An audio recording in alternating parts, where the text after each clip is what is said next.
Saudara-saudara, saya barusan beli buku ini. Kebalik ya. Iya, saya nggak mau ngedit-ngedit.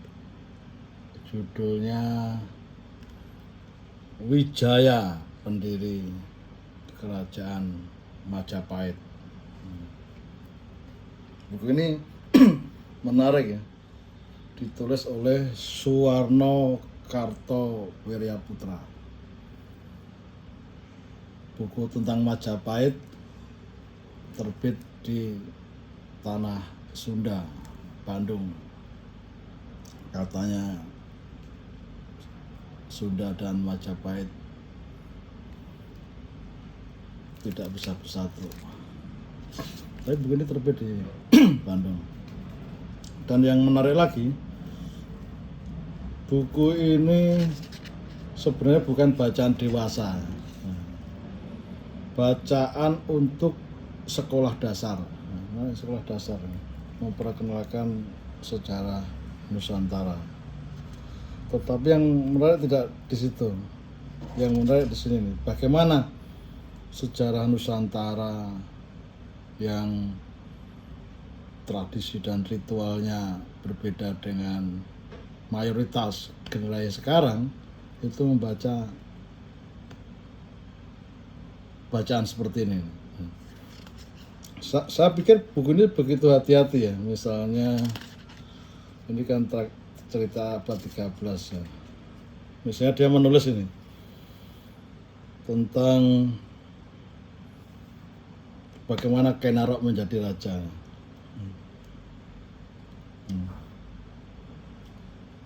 Dedes adalah bekas istri Tunggul Ametung, Bupati Tumapel. Ia menjadi istri Ken Arok setelah Tunggul Ametung meninggal dunia. Nah, benar meninggal dunia kan rasanya. Tetapi dia tidak melalui pembunuhan. Kenapa nggak menjelaskan? Karena setelah membunuh Tunggul Ametung, ya kan. Kupikir ini untuk bacaan anak-anak ya, untuk sekolah dasar. Tetapi berikutnya ternyata tidak konsisten, tidak konsisten. Kemudian Anusapati menggantikannya dan di sini ditulis Anusapati menjadi Raja Singasari melalui pembunuhan. Ini politik abad 13 dibaca anak. Ini terbit tahun 1976 ya. Masih di zaman Orde Baru ya, ketika Orde Baru sedang atau belum atau lagi mulai melakukan konsolidasi ya, 1976 kan. Baru setelah pemilu pertama 1977 Golkar menang, itu melakukan konsolidasi termasuk bacaan. Jadi bacanya masih agak, menurut saya agak liar. Nah, coba misalnya ini, soal ini misalnya. Ini bahasanya memang bahasa untuk sekolah dasar, sangat ringan dan orang akan bisa segera masuk ke Majapahit awal atau Singasari akhir. Walaupun ini agak di skip ya, dari jalurnya si Ken Umang Tohjaya, nggak ada di silsilah keluarga Rajasa. Nah, yang menarik di sini, bagaimana bacaan ini yang dibaca anak-anak sekolah dasar itu akan mempengaruhi, termasuk tadi itu pembunuhan, meninggal dunia, ini kan pilihan-pilihan. Tetapi ini ya ada ya. Jadi ada agama yang, yaitu dijelaskan di sini, dalam agama Hindu ada penghormatan terhadap beberapa orang dewa, terutama penghormatan terhadap dewa Siwa dan Buddha. Siwa dan Buddha dianggap sebagai suatu perpaduan. Kertanegara pun menyembah dewa Siwa dan Buddha. Maka timbullah mazhab atau aliran Siwa Buddha. Nah, yang menarik di sini. Ini masih soal pengetahuan. Nah, salah satu upacara dalam aliran Siwa Buddha ialah menjalankan minum tuak. Nah, kalau anak-anak SD baca ini gimana nih? Upacara ini sering dilakukan hingga para pelakunya sering berlaku seperti orang mabuk.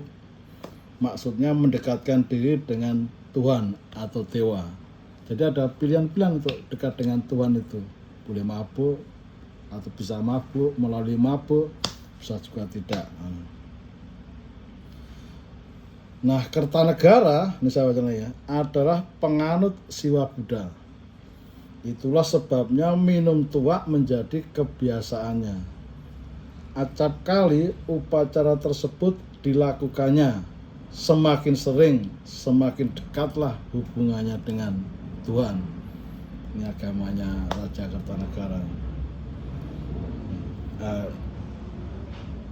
Pertanyaan-pertanyaannya mungkin kalau dibaca siswa anak sekolah dasar sekarang, kira-kira apa kira-kira? Apakah menimbulkan gejolak, menimbulkan dampak yang lain? Nah, tetapi buku ini terbit tahun 1976 dengan ekspresi atau ungkapan yang menurut saya masih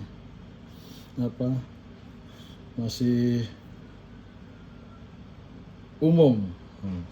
Tapi dengan situasi sekarang, misalnya orang itu sedikit-sedikit melarang minuman keras, ya kan, sedikit bahkan juga mulai ada pelarangan dalam berbagai ungkapan ekspresi seksual, ya kan, sehingga mengarah pada hal sesuatu kan. Ini saya kira buku ini untuk anak-anak sekarang saya kira sangat